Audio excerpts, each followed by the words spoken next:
season 5, congratulations. Like I don't like what else can you do but applaud the fact that you started from season 1 where it may not have happened, and here you are, and you really captured me in season 4. There were 2 scenes that really got to me was when you're at the tomb, when Lazarus comes out, and the future. Oh, yeah. Oh, I loved film. Those were really Right? fun to film. Yeah. Who is married to you now after season 4? Oh, it's such a gift to get to see her aged so Yeah. far into the future and to see what she's doing and what she's writing and to see her really familiar. You know, she hasn't changed so drastically that she's like some sage in the mountains. Like she's the Mary we know. Yeah. And she's ruminating over these concepts and themes that her whole life has sort of lent to. And all the things she witnessed and experienced have all lent themselves to this psalm that we get to hear her read to Matthew. And it's this sort of interplay between the light and the dark, the bitter and the sweet, the pain and the joy, and how Jesus is central to all of that, and this sort of mourning for him, and also joy because of him, and you know, her focus is still so much on Jesus all these years later, and it's beautiful to see.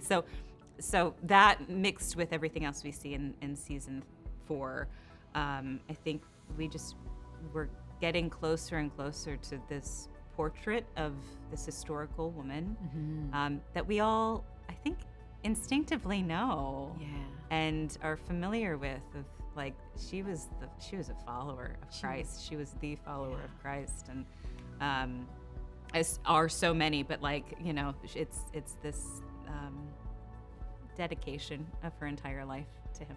It's beautiful. There's an intricate point where she's holding her chest and she just kind of says it feels heavy, and it's Jesus kind of says, because she gets it. The disciples don't understand. There's still that frustration of making them understand, Or they don't want to or understand. they don't want to understand. Yeah. So how does that feel to know that Mary is kind of a step forward almost compared to the other disciples of understanding Jesus's? I think the only steps? reason she would be a step forward is because she has gone through so much and is so familiar, intimately familiar with darkness,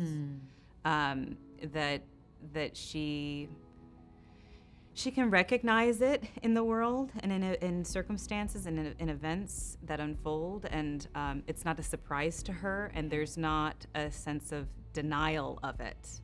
There's, you know, she's been possessed by evil, so when she sees evil in the world, it's not a surprise to her. There's not this like block of like, I don't want to, forget it, you know, and just focus on some happy thing. Yeah. But ignoring it isn't really going to make, you know, Quintus with the sword go away, right? Yeah. And I think because she is familiar with it, there's this sort of, I think, hypervigilance of being on her toes and watching for it. And so because she doesn't have to deal with the surprise element, True. she can process it more quickly. And I think because of that, she's almost just not afraid to look at it. Yeah. And I think that moment with Jesus of just like, this is happening, isn't it? Yeah. Takes a sort of courage that is uncomfortable, but like helps her prepare in a way that would make sense why she would stay at the cross. And Liz, I love the way you've been so open about the fact that you pulled from your own experience to make Mary come alive on screen. Has it in any way, you talked about joy too, has it brought you joy? Has it healed you? And do you feel a sense of gratefulness to have this opportunity? Oh, right? my goodness, yeah.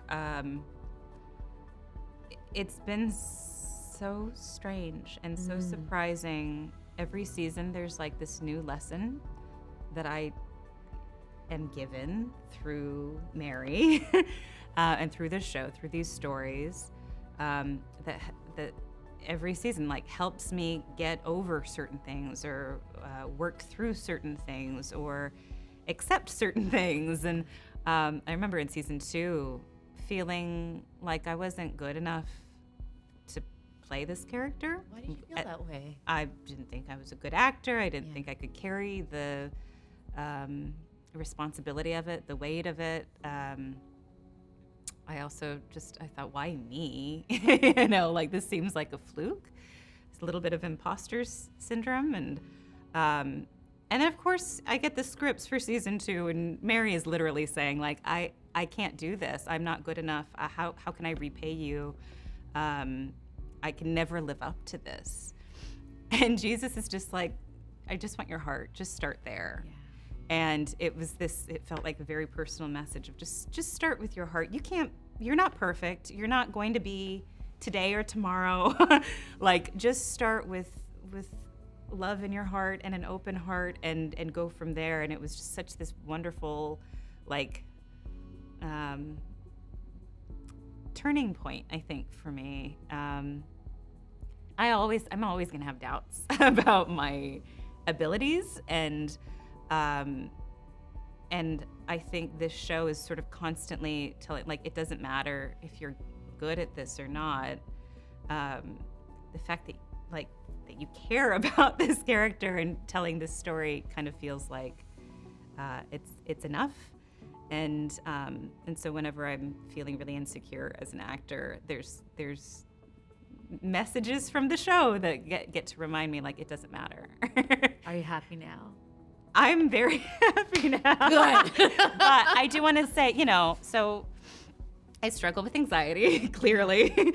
And I have struggled with depression in the past. And these aren't necessarily things that just like go away. Of course, yeah. It's something that you're always going to struggle with.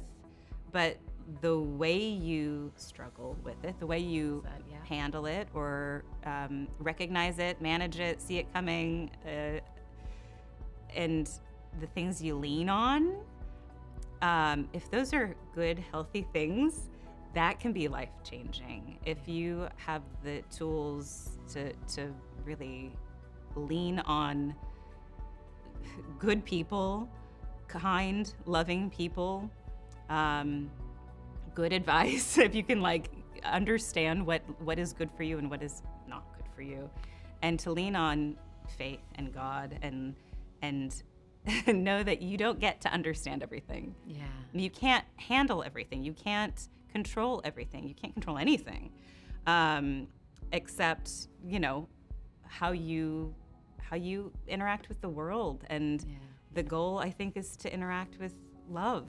And you can't do that if you're thinking about, is this a mistake? Did I do that right? Did I make a fool of myself? Or even into the depressive zone of who cares? Like those things you have to really look at and really see in yourself and take a little responsibility. And like, I know that's in me, and I have to choose to focus on good, on love, on caring for others, on others, and on God. And that changes everything. You found your way. Amen to that. But thank you. But again, it's that way is a path. It continues. Path, yeah. It doesn't just stop and like, I'm on my happy little island now. Yeah. Like, it just, we keep learning, we keep growing. We're challenged constantly with triggers and whatever. Like, it's in movement, in motion.